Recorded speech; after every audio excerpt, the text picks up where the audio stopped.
বিশেষ একটা print media, তারা যে কোনো ব্যাপারে দিনহাটার যে কোনো ঘটনা বা দুর্ঘটনা যাই ঘটুক না কেন তারা উদয়নগুলোকে জড়িয়ে দিয়ে ব্যবসা করতে চায়। সেইটাকে লক্ষ্য রেখে তারা এবারও নানাভাবে প্রাসঙ্গিক অপ্রাসঙ্গিক সব দিকভাবেই তারা উদয়নগুলোকে এই মানে ঘটনার সাথে জড়িত করতে চাইছে বা জড়িয়ে ফেলতে চাইছে। একটা অদ্ভুত প্রশ্ন তুলেছেন তারা যে ওনার বাড়ির সামনে পৌরসভা, উনি কেন জানলেন না? মানে আমার বাড়ির আশেপাশে যত প্রতিবেশী আছে তাদের রান্নাঘরে কি রান্না হচ্ছে, তারা কি খাচ্ছেন, তারা কি পড়ছেন, সেটা আমাকে খবর রাখতে হবে।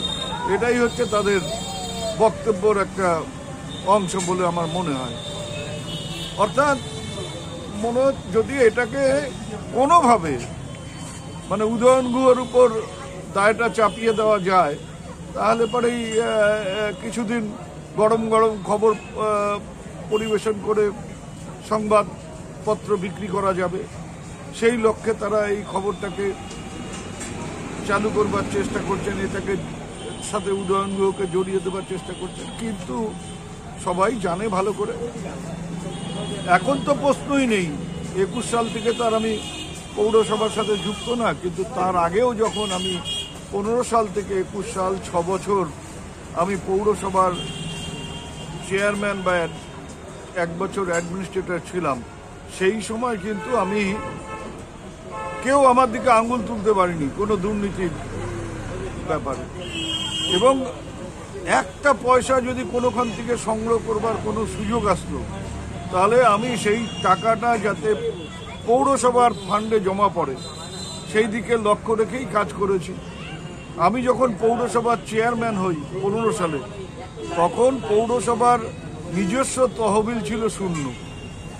প্রথম মাসে কি করে মাইনে হবে, যারা অস্থায়ী কর্মচারী যাদের মাইনে পৌরসভাকে নিজের টাকা দিয়ে দিতে হয়, তা প্রথম মাসে চেয়ারম্যান হওয়ার পরে আমার একটাই চিন্তা ছিল যে এদের মাইনে আমি কি করে দেব। প্রথম দিনহাটার মাতালহাটে বড়ভিটা বিবেকানন্দ বিদ্যাপীঠ স্কুলে ভর্তি চলছে।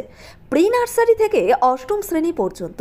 বড়ভিটা ত্রিদেবের বাজার, দিনহাটা, কোচবিহার। শিশু বন্ধুত্বপূর্ণ পরিবেশে বিশেষ যত্ন সহকারে পড়ানো হয়। আমাদের লক্ষ্য শিশুর জন্য সম্পদ নয়, শিশুকেই সম্পদ তৈরি করুন। যোগাযোগ করুন স্ক্রিনে দেওয়া নম্বরে। ন্যাশনাল ফেম অ্যাওয়ার্ডে সম্মানিত দিনহাটার ইংরেজি মাধ্যম স্কুল শেমরক ফ্লোরেট। শিশু বন্ধুত্বপূর্ণ পরিবেশ বান্ধব এই স্কুলে ইংরেজি শেখার উপর বিশেষ নজর। An idea school to make the students ideal. Godhuli বাজার, দিনহাটা। যাই হোক, কোনো সমস্যার মধ্যে আমাকে পড়তে হয়নি। কিন্তু আমি যখন পৌরসভা ছেড়ে বেরিয়ে যাই, অর্থাৎ বিধানসভা নির্বাচনের সময় প্রার্থী হই, পরবর্তীকালে আবার 6 মাসের জন্য আমি অ্যাডমিনিস্ট্রেটর হই, তারপরে যখন পৌরসভা ছেড়ে বেরিয়ে যাই, তখন পৌরসভায় নিজস্ব তহবিল 10 কোটি টাকা, ফিক্সড ডিপোজিট এবং অন্যান্য ব্যাংকের যে অ্যাকাউন্ট, সেই অ্যাকাউন্টে যে টাকা জমা ছিল তাতে মোট ওন ফান্ডে টাকা ছিল 10 কোটি টাকা। কাজেই আমার লক্ষ্য ছিল কি করে পৌরসভার ফান্ড বৃদ্ধি করা যায়। সেভেন্থ হেভেন, ঝুড়িপাড়া মোড়, দিনহাটা। মাত্র 7 মিনিটে এখানে পাচ্ছেন বিভিন্ন ধরনের কেক, পেস্ট্রি সহ নানা সুস্বাদু খাবার। সম্পর্কগুলো আরও মিষ্টি হয়ে ওঠে সেভেন্থ হেভেনের সাথে। আদি নিউ টাইম অপটিক্যাল, গোপালনগর পুরনো বাস স্ট্যান্ড মোড়, এলআইসি অফিসের পাশে, দিনহাটা। ডাক্তারের প্রেসক্রিপশন অনুযায়ী এখানে সমস্ত ধরনের পাওয়ার চশমা পাওয়া যায়। নামি দামি কোম্পানির সানগ্লাস পাবেন এখানে। যোগাযোগ করুন স্ক্রিনে দেওয়া নম্বরে। পৌরসভার তহবিলকে এমন জায়গায় পৌঁছে দিতে হবে যাতে কোনো অবস্থাতেই পৌরসভার যারা কর্মচারী আছে তাদের মাইনে যেন কোনো অবস্থাতেই বন্ধ না হয়। এবং আপনার শুনলে আশ্চর্য হবেন যে আমি চেয়ারম্যান হওয়ার আগে সাধারণভাবে পৌরসভার যে অস্থায়ী কর্মচারীরা ছিলেন বা যাদের কন্ট্রাকচুয়াল কর্মী ছিলেন তাদের মাইনে হতো বা তাদের বেতন হতো 15 তারিখে। আমি ঘোষণা করেছিলাম যে যারা রেগুলার স্টাফ, যারা পৌরসভার যাদের মাইনে হয় সরকারের মাধ্যমে, তারা যদি 1-2 তারিখের মধ্যে মাইনে পেতে পারেন তাহলে এই অস্থায়ী কর্মচারীরা কেন 15 তারিখে মাইনে পাবেন বা তাদের একটা অনিশ্চয়তার মধ্যে থাকতে হবে। তাদের মাইনে আমি বলেছিলাম যে খুব বেশি হলে 5 তারিখের মধ্যে তাদের মাইনে দেওয়া হবে, কিন্তু আমার সৌভাগ্য কোনো সময় 5 তারিখ পর্যন্ত অপেক্ষা করতে হয়নি। আমরা 1-2 তারিখের মধ্যে অন্যান্যদের সাথে তাদের মাইনে দিয়েছি। SARS town stores, main road, Dinhata. সকলকে জানাই সাদর আমন্ত্রণ। এখানে পাবেন বিভিন্ন ধরনের নামিদামি কোম্পানির কসমেটিক্স ছাড়াও স্কুল ব্যাগ, গিফট আইটেম থেকে শুরু করে সিটি গোল্ডের বিভিন্ন রকম আইটেম। আপনাদের পদার্পণে শুভ হয়ে উঠুক আমাদের প্রাচীন এই প্রতিষ্ঠান। যোগাযোগ করুন স্ক্রিনে দেওয়া নম্বরে। এই একটা ঘটনা যেটা ঘটেছে সেটা দুর্ভাগ্যজনক ঘটনা, এবং এটা আমরা প্রথমেই আমার মনে হয়েছে যে পৌরসভার কিছু কর্মচারী বা পৌরসভার সাথে যারা জড়িত তারা যদি এর সাথে যুক্ত না হয় তাহলে এত বড় একটা স্ক্যাম হতে পারে না। তা আমি প্রথম অ্যাডভাইস করি এক্সিকিউটিভ অফিসারকে যে আপনি যে অভিযোগটা প্রথম এসেছিল সেই অভিযোগের ভিত্তিতে দিনহাটা থানায় একটা এফআইআর করুন। সেই অভিযোগের ভিত্তিতে দিনহাটা থানায় এফআইআর হয়, দিনহাটা থানা তদন্ত শুরু করে, 1-2 করে ডেকে নানা রকমভাবে তাদের জেরা করতে করতে আজকে 3 জনকে এর সাথে জড়িত সন্দেহে দিনহাটা থানা গ্রেপ্তার করতে পেরেছে, এবং আরও কয়েকজনকে তারা ডেকেছে বা ডাকবেন বলে মনে হচ্ছে। অর্থাৎ এটার মধ্যে যদি আমাদের কোনো রকম অসৎ উদ্দেশ্য থাকতো, যদি আমরা মনে করতাম যে এটাকে ধামাচাপা দিতে হবে, তাহলে পরে এফআইআর করতেও বলতাম না বা প্রশাসনকেও বলতাম না যে আপনারা সিরিয়াসলি এই ব্যাপারটা দেখুন এবং যারা প্রকৃত দোষী তাদের শাস্তির ব্যবস্থা করুন। নিউ রাধা গোবিন্দ বস্ত্রালয়, সকলকে জানাই সাদর আমন্ত্রণ। সাহেবগঞ্জ রোড, বড় চৌপথি, দিনহাটা। আমাদের এখানে পাচ্ছেন আধুনিক ডিজাইনের বিভিন্ন ধরনের শাড়ি, শুটিং শার্টিং, পাঞ্জাবি ছাড়াও নামি দামি কোম্পানির চুড়িদার, কুর্তি, লেহেঙ্গা। আপনার পদার্পণে শুভ হয়ে উঠুক আমাদের বস্ত্র প্রতিষ্ঠান। যোগাযোগ করুন স্ক্রিনে দেওয়া নম্বর।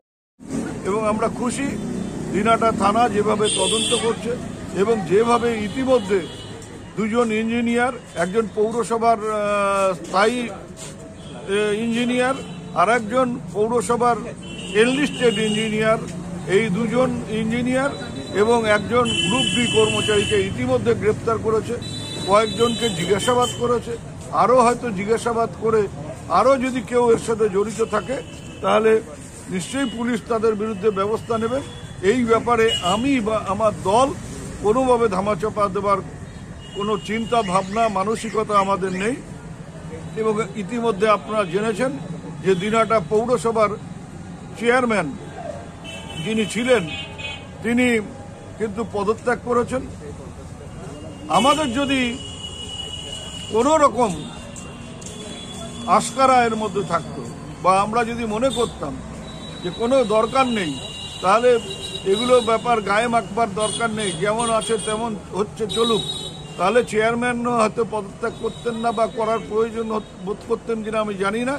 কিন্তু চেয়ারম্যান সাহেবও তিনিও এই ব্যাপারটা খুব গুরুত্ব দিয়ে দেখেছেন এবং তিনি এই যে স্বচ্ছতা অর্থাৎ পদত্যাগ করা, সেটা পদত্যাগ করে তদন্ত যাতে ঠিকভাবে হয় সেই ব্যাপারে সহযোগিতা করবার জন্য তিনি পদত্যাগ করেছেন। দিনহাটার মাউন্টার স্কুল শিশু বন্ধুত্বপূর্ণ, পরিবেশ বান্ধব, পুটিমারি চেকপোস্ট সংলগ্ন। যত্ন সহকারে প্রকৃত শিক্ষায় শিশুদের শিক্ষিত করে তোলাই আমাদের লক্ষ্য। এখানে প্রি প্রাইমারি থেকে 9ম শ্রেণী পর্যন্ত নিয়মিত ক্লাস হয়ে থাকে। গাড়িতে যাতায়াতের ব্যবস্থা ছাড়াও রয়েছে শিশুদের জন্য খেলার মাঠ। যোগাযোগ করুন স্ক্রিনে দেওয়া নম্বরে। পুটিমারি চেকপোস্ট, দিনহাটা। কোনোভাবে যদি আর কেউ, এমনকি চেয়ারম্যানও যদি জড়িত থাকেন তাহলে পরে পুলিশ তাদের বিরুদ্ধে ব্যবস্থা নেবে, আমাদের কোনো অসুবিধা নেই। কিন্তু কিছু রাজনৈতিক দল এবং কিছু মিডিয়া যারা তৃণমূল কংগ্রেসকে ছোট করতে চায়, যারা দিনহাটার বুকে উদয়ন গুহকে ছোট করতে চায়, তারা নানাভাবে চক্রান্ত করছে যাতে কিভাবে আমাদের সবাইকে এর সাথে জড়িয়ে দেওয়া যায়। কিন্তু 7 মণ তেলও পুড়বে না, রাধাও নাচবে না, এ করে কোনো লাভ হবে না। সাদা সাদা, কালো কালো প্রমাণিত হবে। কাজেই এইসব করে যদি কেউ ভাবে যে দিনহাটার বুকে রাজনীতি করবেন, দিনহাটার মানুষের মধ্যে জায়গা করে নেবেন, তারা ভুল ভাবছেন, তারা মূর্খের স্বর্গে বাস করছেন। চিকিৎসা সংবাদ। দিনহাটার নিউ মেডি পয়েন্ট গোপালনগর এলআইসি অফিসের পাশে doctor Jayanta Ghosh DM cardiology RN Tagore হাসপাতাল মুকুন্দপুর। প্রতি মাসের দ্বিতীয় মঙ্গলবার দিনহাটায় নিউ মেডি পয়েন্টে রোগী দেখেন doctor Sabyasachi Banerjee, MD derma gold medalist, north Bengal medical college. প্রতি মাসের চতুর্থ রবিবার রোগী দেখেন। এছাড়াও বিভিন্ন রোগের বিশেষজ্ঞ চিকিৎসকরা এখানে নিয়মিত রোগী দেখেন। যোগাযোগ করুন স্ক্রিনে দেওয়া নম্বরে। চিকিৎসা সংবাদ। দিনহাটার নিউ মেডি পয়েন্ট গোপালনগর এলআইসি অফিসের পাশে doctor Jayanta Ghosh DM cardiology RN Tagore হাসপাতাল মুকুন্দপুর। প্রতি মাসের দ্বিতীয় মঙ্গলবার দিনহাটায় নিউ মেডি পয়েন্টে রোগী দেখেন doctor Sabyasachi Banerjee, MD derma gold medalist, north Bengal medical college. প্রতি মাসের চতুর্থ রবিবার রোগী দেখেন। এছাড়াও বিভিন্ন রোগের বিশেষজ্ঞ চিকিৎসকরা এখানে নিয়মিত রোগী দেখেন। যোগাযোগ করুন স্ক্রিনে দেওয়া নম্বরে। This channel does not promote or promotion any illegal activities. All content provided by this channel is meant only for educational purpose only.